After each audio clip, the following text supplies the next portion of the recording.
Next, dito naman tayo sa part 17. Ito naman ituturo ko sa iyo dito ay ito na mga ito. Pero, unahin natin muna ang ito na mga ito. Sabi ko, kapag ang alif, hindi. Kapag ang tanwin ang vowel, tapos may alif, ay huwag mo gamitin yung alif na, diretso ka. Siyempre, magtatapos sa letrang nun.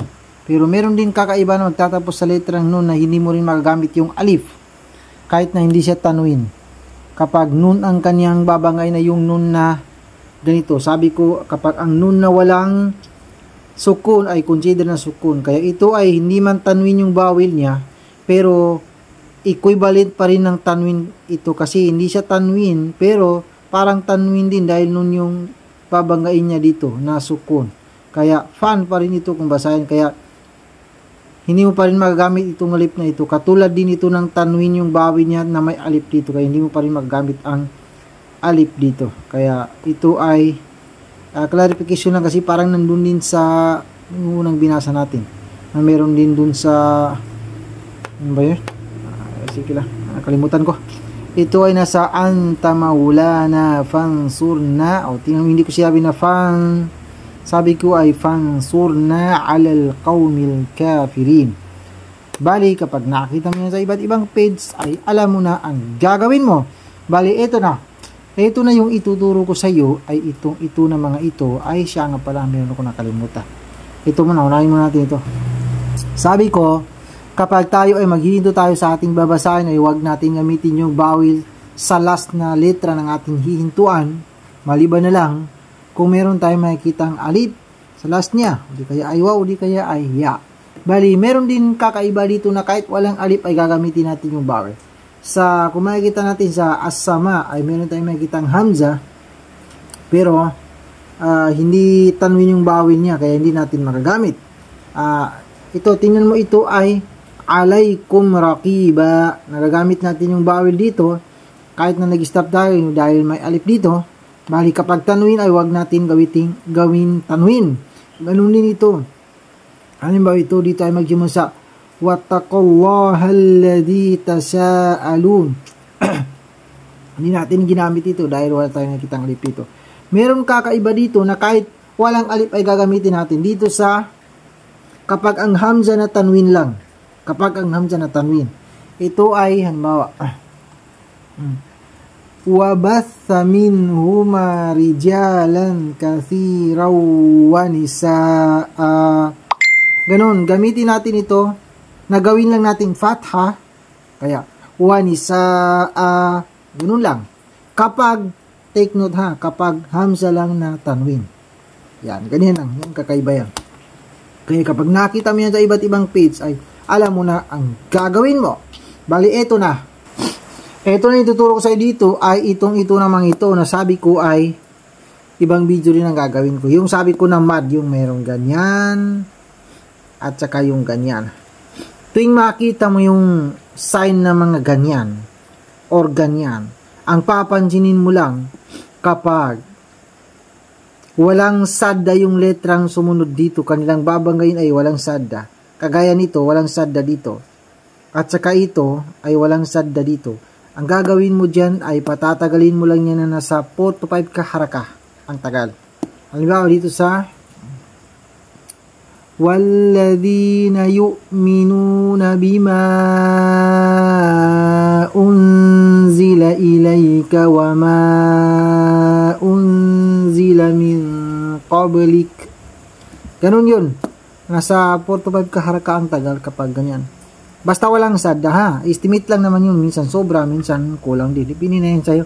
Kung minsan hindi mo rin aabot, tingnan kung maubos ang hininga mo. Ang importante ay alam mo. Ganun din ito. Tingnan mo dito sa ulaika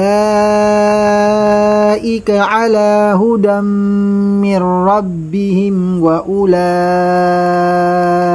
humul muflihun. Bali, ganun yun ang tagal niya ha. Bali, next.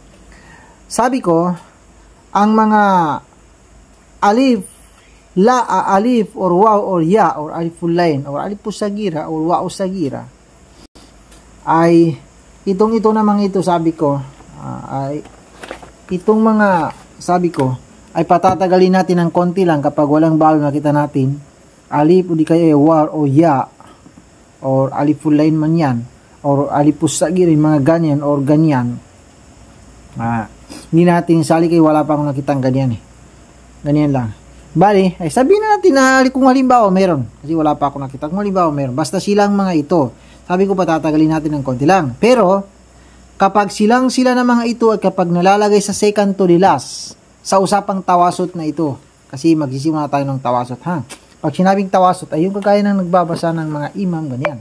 Medyo, yung matagal ba?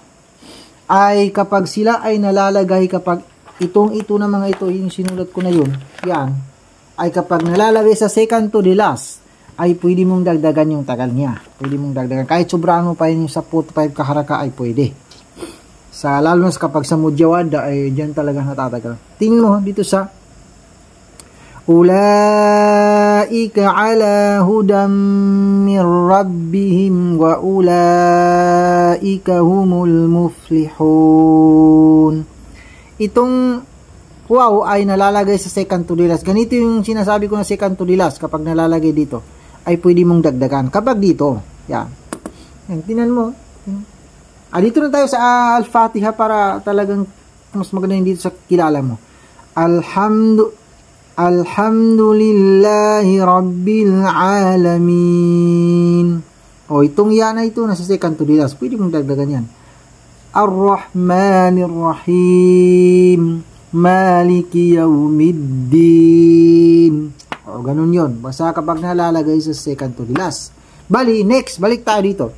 Kapag ganito, mga ganyan, kapag walang sada, patatagalin mo nang nasa 4 to 5 kaharaka. Bali, kapag meron naman siyang babanggain mga ganyan, kapag meron babanggain dito na sada, at saka yung ganyan kapag may sada. Kagaya ng dito, tingnan mo, ito ay may sada dito, yung letrang lang may sada. Ayan yung point na patatagalin mo nang nasa 6 kaharaka. O di kaya ay higit pa. Basta, sobrahan mo yung nasa 4 to 5 kaharaka. Sobrahan mo. Tingnan mo kung mapapansin mo yung mga imam kung nagbabasa sila. Pagdating dito, patatagalin dito sa Ghayril maghdubi alayhim waladdallin. Yan.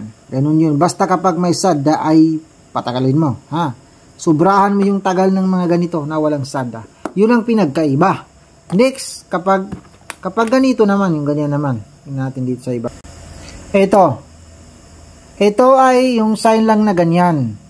Kaya, tingnan mo, may sadda dito. Kaya patagalin mo ito ng kapareho ng dun sa wala dhalin. Ito, dito, wala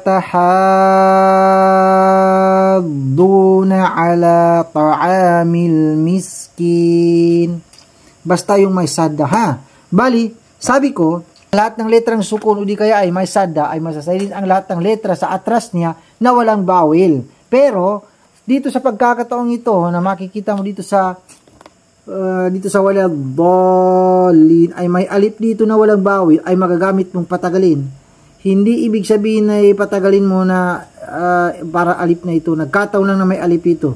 Para patagalin mo dahil sa may sign na yan na mad. Yan. Kaya nagkataon lang na may alip dito na babangga siya ng sada. Kung tutusin, kung magbabase ka sa unang paliwanag ko, ay wag natin patagalin dito dahil ang alip ay babangga sa sada. Pero kapag sa pagkakataong ganito, kahit may alip basta may sign na ganyan, ay mapapatagal mo. Dahil sa itong mad na ito. Ang mga mad na yan ay may mga pangalan yan pero hindi na kailangan ipaalam sa'yo. Kahit ako hindi ko rin kailangan sa ulo yan. May mga mad muntasil, mufasil, mad lazi, mad sila, madwajib, etc. Ay, hindi na yung kailangan. Basta, ang importante ay alam mo kung paano sila gamitin. Ganon yun. Bali, kapag nakita mo yung ganyan sa iba't ibang page, ay alam mo na ang gagawin mo. Naintindihan mo? Oo! Naintindihan mo? Oo!